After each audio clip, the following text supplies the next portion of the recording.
Today, we're going to be talking about how to get traction with AEO and drive growth and brand visibility.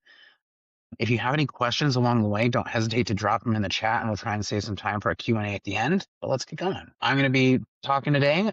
I'm Tyler Jordan, the founder of Jordan Digital Marketing. It's a digital marketing agency that I founded 8.5 years ago, focused on paid media and organic growth, which historically has been SEO and content marketing, but has evolved more into including a lot of AI search and AEO work as well. And then I have with me Adam Tangway, who's our head of growth, who runs all the organic programs internally at JDM, who will be here to help out if there's any super technical questions at the end. To begin in this presentation, I want to just sort of set some foundational truths about LLMs and how to operate in them. The big things that I want to just build this foundation for this conversation are these four big elements. One is that all LLMs are going to operate slightly differently. What works for one is not going to work for others. But generally speaking, they all operate in similar functions, but with nuances between them. So the biggest and most important thing for us to do here is focus on high-level directionality and larger shifts in the industry rather than focusing on any individual like one tactic or thing that works. The second big piece here is if you're not measuring it, it doesn't really count. So measurement is key. Make sure that you understand how your marketing initiatives are having an impact on LLM results in AI search. At the end of this call, also, we can extend our agency pricing for our tracking tool, which is Profound, to anybody who's interested, but just let me know after the webinar. The third big truth is that good SEO is also good AEO. I hear a lot of people asking about how to get good at AEO, but really it should be thought of more as an extension of what you're already doing. And if you have a modern SEO program built out, AEO is an extension of, you can layer on a couple like AI specific tactics that will help you all of a sudden gain a lot of visibility rather than having to start from square one.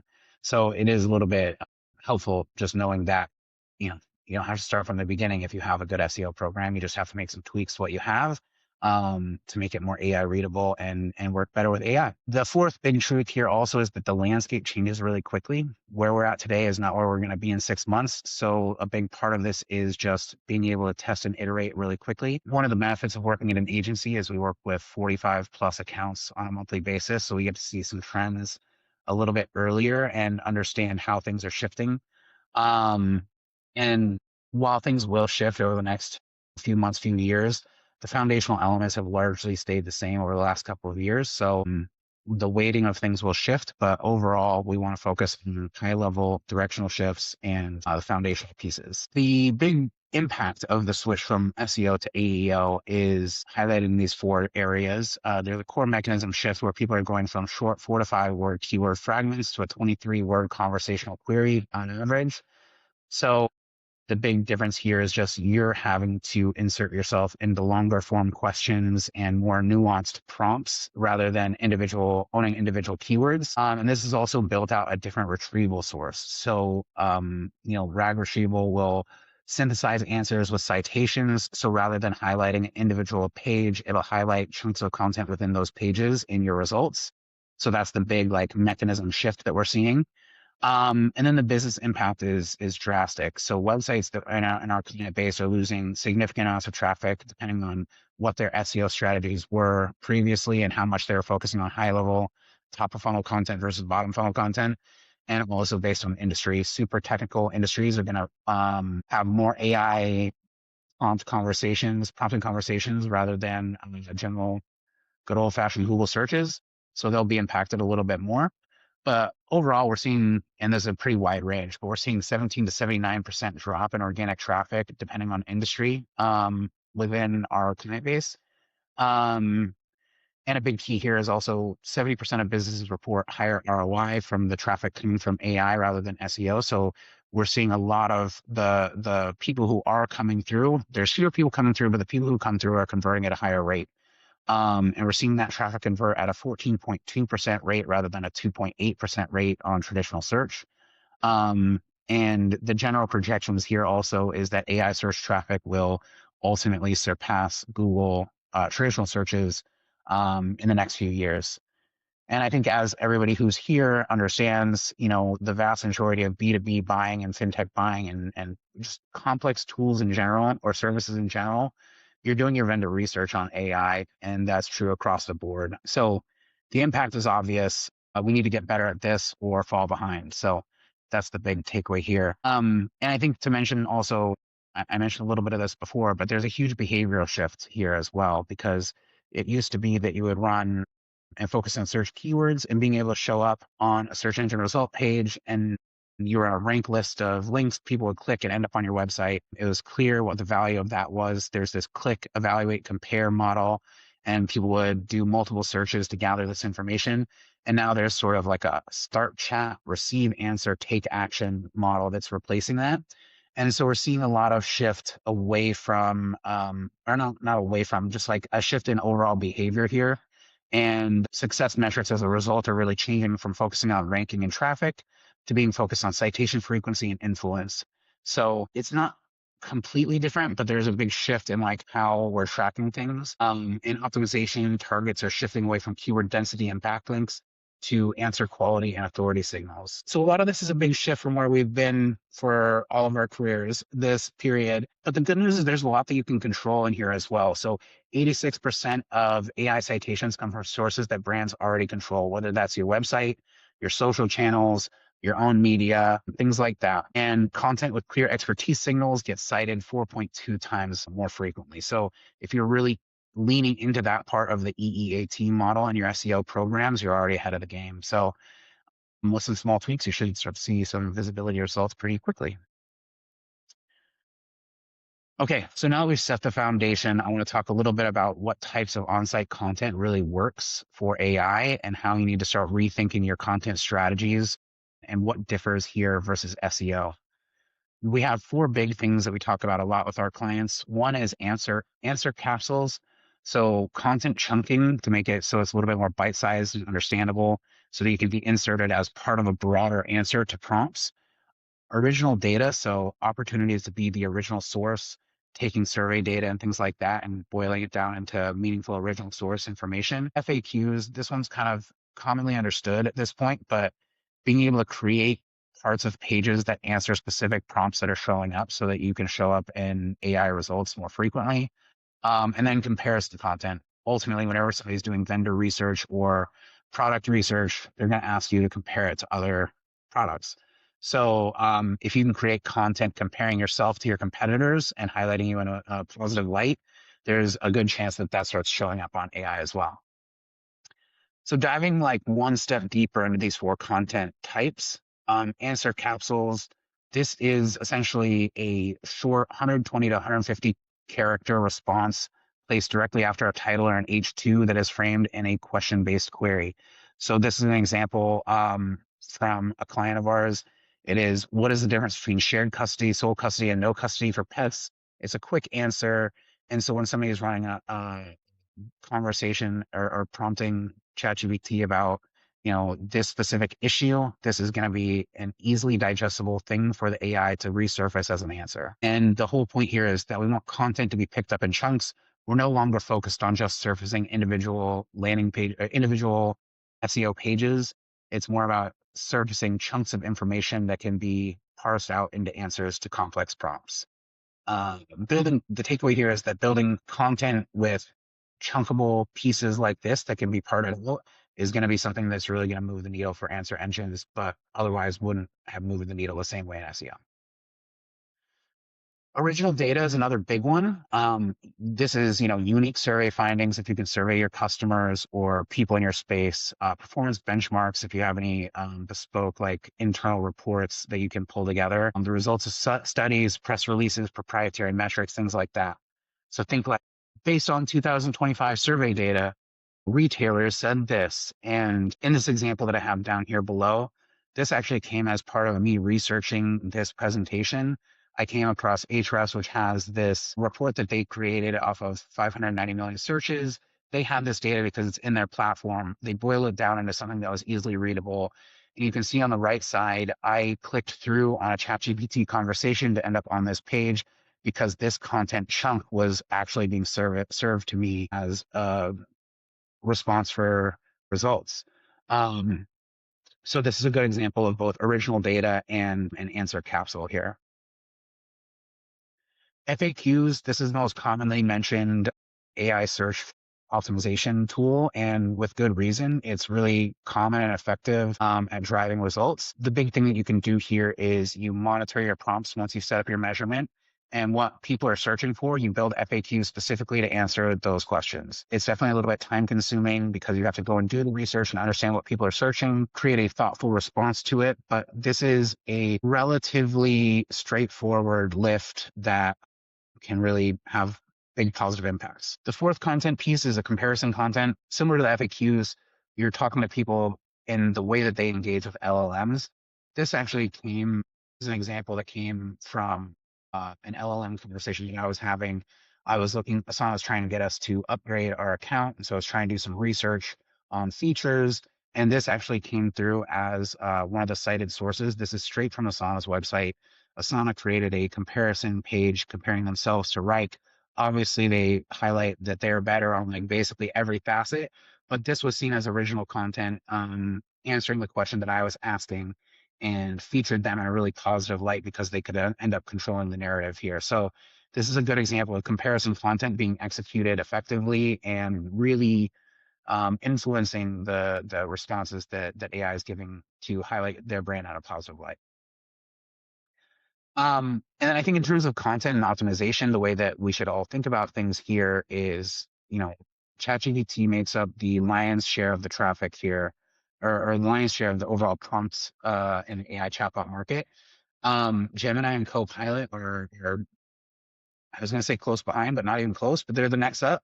And Perplexity and Claude, which is really interesting. I thought this stat was very interesting because I feel like those are really commonly mentioned in a sort of bubble of people I talk to, but ultimately they each account for just over 10% combined. So the way in SEO you really focus on driving for Google results, and then sort of layer on additional tactics for other search engines. Like in this instance, you really want to focus on ChatGPT and then add a little emphasis on some of the others as you go and fill that bucket first, and put that effort forth first. So that's just how you should think about the players in the space here. And then citation influence is another big thing that we talk about, and what you can do to really move the needle and make changes is going to differ by different channels. But again, because ChatGPT makes up 61% of the total prompt volume, you really want to focus there first. And there's also generalities across all four or five, to include Copilot, that are generally true. So Wikipedia, Reddit, and industry-specific publishers are going to be your top priority in terms of citations that will be referenced by AI. But you also need to recognize that citation models are going to differ between AI tools, between industries, and between individual users even. So you want to focus on sort of a broad picture rather than optimizing around anything too specific. In general, ChatGPT overemphasizes on Reddit and Wikipedia compared to the competitors, but there was an adjustment made in September 2025, and that reduced that reliance a little bit. And post-adjustment, they're really focused on Medium, Forbes, and LinkedIn as well. But I mean, Wikipedia and Reddit are still top cited sources there. Gemini over-indexes a little bit on Google-owned and operated properties, and also does a lot of LinkedIn in there as well. Reddit and Wikipedia appear less often in Gemini, but still have an impact. Perplexity leads with Reddit, has the most influence on citations. Perplexity also aligns most closely with first page of Google. So, that's sort of where they're leading. And then on the Claude side, they're focused on Wikipedia, YouTube, Reddit, Quora, Reuters, and things that it sees as influential sources. So it's prioritizing verifiable, neutral sources due to its constitutional AI training. So all of these things will change, but this is sort of where things lie right now when we look back at last year. So with all of this said, and the foundation that we've set here on like the types of content that you need to create and the approach that you need to have, our AI optimization practice, generally speaking, follows four different main pieces. One is making sure that you have tracking setup. Two, focusing on attribution, understanding how you can contextualize and understand your measurement. And then building a testing roadmap to execute some of those content strategies that we talked about. And then an iteration process, because there's no done. You're just gonna have to keep changing and iterating and testing, like everything in marketing. That's the joy and the horror of marketing, but those are the 4 steps. First thing is going to be tracking. So this is table stakes. This is your foundation. Building your foundation is key. You want to start tracking specific topics and categories in your niche. You want to do research here because this is not going to align one for one with what has worked for you historically in SEO, but it should generally match up pretty good. So like if you want to focus your initial testing for the first couple months, you can borrow from your SEO strategies a little bit here, but you want to also understand that this is going to operate a little bit differently.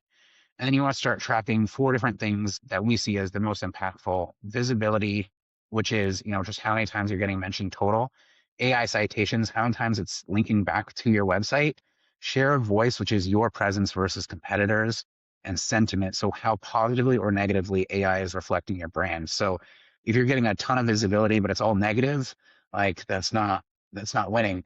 That's not great. So that's the big reason why sentiment is important. But generally speaking, if you're showing up with high visibility, you usually have pretty decent sentiment as well. Attribution, this is the second step, and this is the area where I think we're going to see the biggest improvements over the years to come, months and years to come. Right now, it's very imperfect science, and we have to accept that imperfection and focus on directionality, like I mentioned. This is an area where we're going to see a bunch of improvements. But right now, what we're doing for our clients is focusing on this sort of triangulation model. And we focus on metrics in profound. So visibility and mentions are our top metric. We also focus on those others that I mentioned. We look at referring traffic from GA, and obviously we're trying to increase that number. And that really overlies a lot with the AI citations part from profound. And then the third piece that I really recommend everybody implement now is a post-conversion survey, because a lot of your conversions that will be coming as a result of LLM results will actually be coming as direct or brand traffic, unattributed to anything else. But they will have gotten to that point because they will have had a conversation in ChatGPT or Gemini or Copilot or one of those tools. And then testing and iterating. This is the name of the game. This is our jobs. This is what we do. And this is no different. I think the thing that's exciting about AEO is there's less of a direct, clear path to success, which is good and bad. There are things that you can do to succeed, but there's no single path because there's no single set of lists that you're trying to get featured on. AI results will differ by vertical, by person. And so you're going to try and figure out how to show up for the people that matter most for you. So the big thing you got to do is figure out what content that you have is currently working on your site and what content is currently working in your niche. This is a big thing where certain niches will see a lot of emphasis on Reddit results or YouTube results or Quora or something like that. Figure out where people are finding answers or where AI is finding its answers, and go figure out ways to get content posted in those spaces. And then creating on-site content that really works. So FAQs, comparisons, content chunking, those types of things here. And then create a feedback loop so you understand which things are moving the needle and which things are not, and double down and triple down where needed. And then iterate as you go, because what's working for you today might not work for you in 6 months. It might also work for you in 6 months, which is great, but there's always going to be opportunities to iterate and keep moving forward. So beyond this is sort of taking one step further, is the 5 phases that we think about when operationalizing an AEO program for our clients. Once we've done all of the basic content and technical optimizations to what already exists, and we've gone through setting up tracking and all of those things and built out a testing roadmap, these are the 5 things that we really want to focus on in terms of really moving the needle long term. And that's going to be establishing industry presence and authority, perfecting, or not perfecting, but like optimizing as best we can our architecture and crawlability, becoming the primary source through content development on certain topics, working on offsite citations and brand mentions, and then testing, optimization, and building that LLM feedback loop like I talked about a little bit ago. So your phase 1 here is about establishing industry presence and authority. And this is just about who you are online, why AI should care, why people should care, and really emphasizing that. So this matters a lot because there oftentimes is this sort of drift away from who you are and what AI thinks you are. So you really need to make sure that those things are aligned, because AI can very easily misclassify your industry, pull incorrect facts about your business, or fail to mention your brand entirely. Establishing this industry presence and authority is really key. The 5 pieces that we look at here for our clients when we're doing this piece are entity alignment, NAP consistency, name, address, and phone. Make sure that's unified across all listings.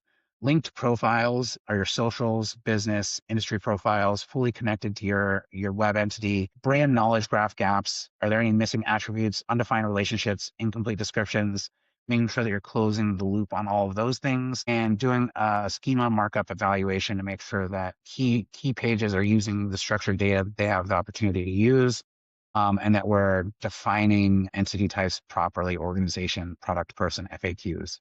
So we want to make things as easy for LLMs to understand so that we can get featured and responses as best as possible. There are here a couple common findings and examples. We want to make sure that there are no missing or conflicting product descriptions, no brand inconsistencies. We want to make sure that there's as much structured data as possible to allow LLMs to understand who you are and why it matters. And we also sometimes find that there's sparse external references or authoritative mentions, and we want to go and sort of try and fix that along this path as well. So I added a couple of examples of how this, comes to fruition with customers and how and things that we would like to fix. And that's sort of like the phase one. We also have a client example here of Mark Forged. We utilized a lot of structured data for them, optimize some page structure and reinforced language. And we ended up showing up for Metal 3D printer. This is a good example also because the way that we found that we started showing up for Metal 3D printer was we saw a big drop in overall search traffic. And we found that it was because we were being featured prominently in AEO. And it was actually a big win for us. But we had to explain that to a client in a way that required them to expand their lens of how they view content success and failure, because it did mean a reduction in overall traffic. And then phase two is the architecture and crawlability piece. So we want to become more discoverable for LLMs, and this is the technical AEO piece that we really want to focus on. And this matters really because AI depends on clean architecture, indexable content, and minimal rendering barriers. So a lot of this is really similar to how the technical SEO side works, with a couple of tweaks to optimize for AI crawlability as well. If your key pages are blocked, buried, or JavaScript dependent, LLMs won't be able to surface you in answers as effectively as if they're not. So strong crawlability also increases the likelihood that your content gets used. So this is where we focus on for phase two. The key components here are 5 big things: core web vitals and rendering, information architecture, internal linking, logical product taxonomy, and then sitemaps and content freshness signals. A lot of these are like SEO important, very much so for SEO as well, but like this is sort of the hierarchy of things that really matter on AEO side as well. The common issues that we see here are just, AI can't crawl and index critical pages effectively, heavy use of JavaScript blocks essential content, missing pages for foundational concept and queries, and confusing product names that disrupt semantic understanding. So some of the examples of like how we would work to fix this is we'd structure a Q&A and pillar explainer content for foundational concepts to make sure that, we're as clear as possible for an AI to understand who we are and why it matters. And then make pricing, compliance, and product pages fully indexable via plain HTML, not putting them on JavaScript dependent pages. A good example of us doing this effectively for a client is the client that we have called Our Family Wizard. We took 4,000 duplicate and redirecting URLs, incorrectly mapped in their sitemap, and we reduced that to fewer than 200. And we saw a pretty big jump in visibility score going from somewhere in the low 80s to into the 90s. So this is a fix that can really move the needle quickly for some clients. Another example is Baby Leto. We implemented a bunch of foundational technical fixes and a focus on enhancing some high traffic collections pages. And that led to us ranking for best crib on ChatGPT, which was a huge win for them.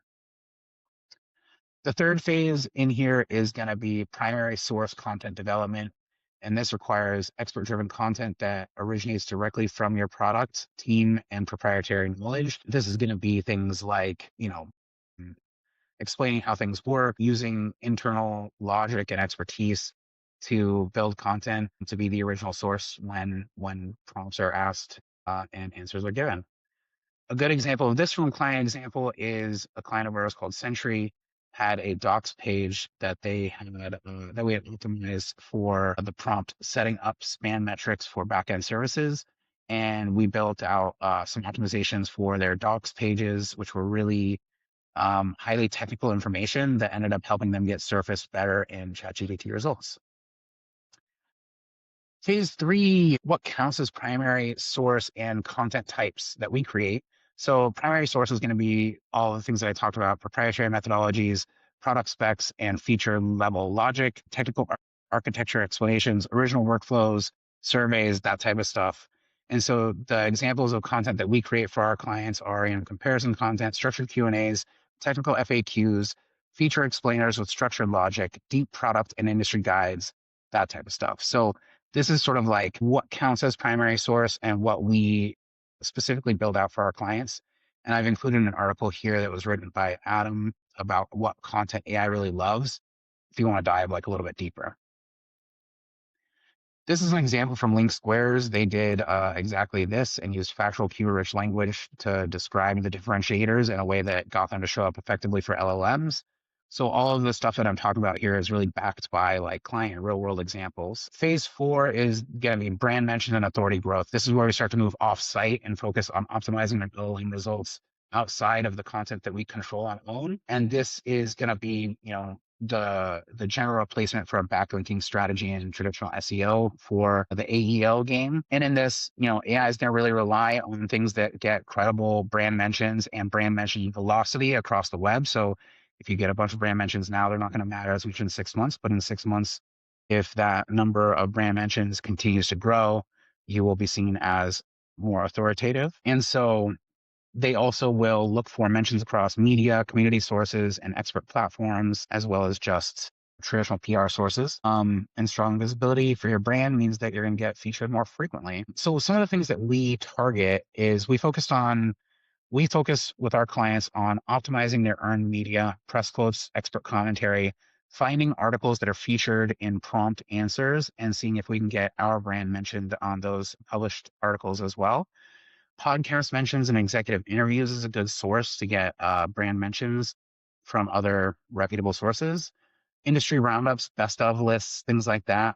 The top 10 products, in your space, that type of stuff. Partnerships and adjacent services is something that we see a lot of success with.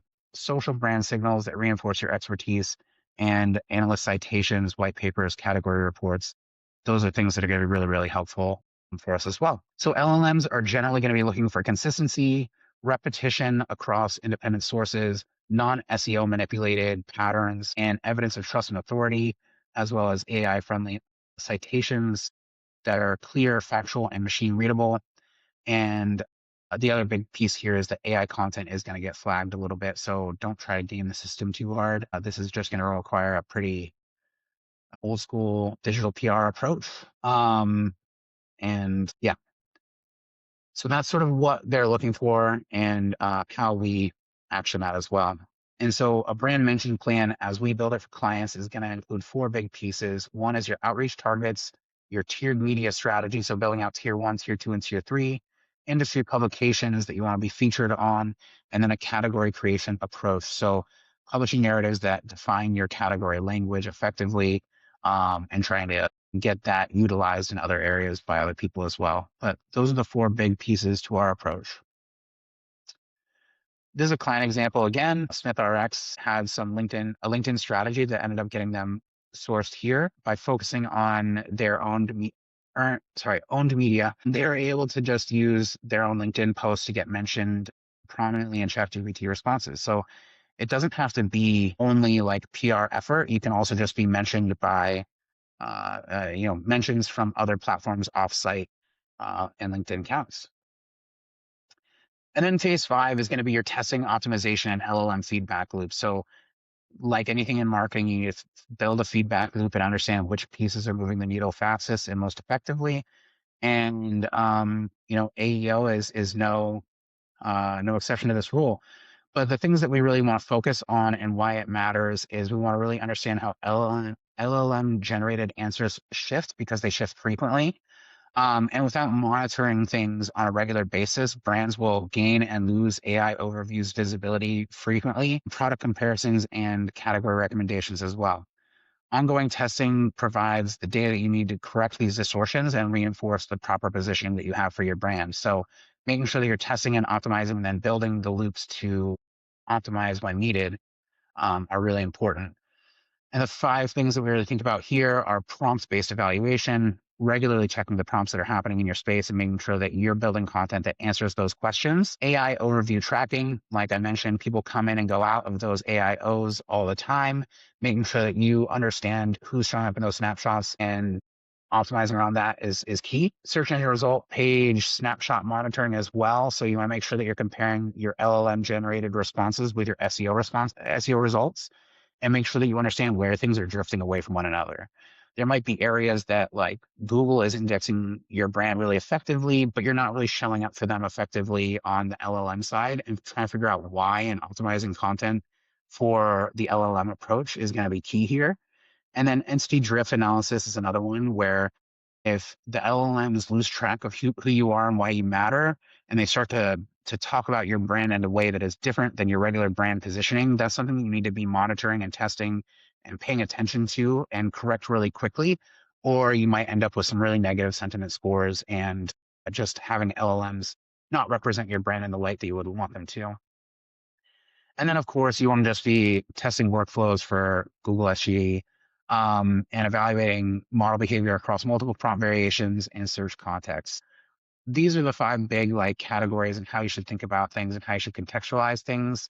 And some examples here are just a regulated keyword output, product eligibility summaries, competitor comparison phrasing, and distortion checks in AI behavior. So this is sort of wraps up the phase 5 and sort of how we think about structuring programs for AI search results and AEO. And as a result, I want to also just like at the end here reiterate that if anybody's interested, we can extend our agency discount for Profound access, as well as we're putting together a program called the JDM AEO Kickstart program. And in this process, we spend 90 days to help you set the foundation for scale on your AI program. But just want to highlight that you will get like an AI trust signals report and optimization strategy, technical foundation fixes, and then we'll set up a Profound report that will highlight which content pieces are showing up, which prompts are showing up for frequently, and how you compare to competitors, and then build out a content strategy to help you get where you want to get to.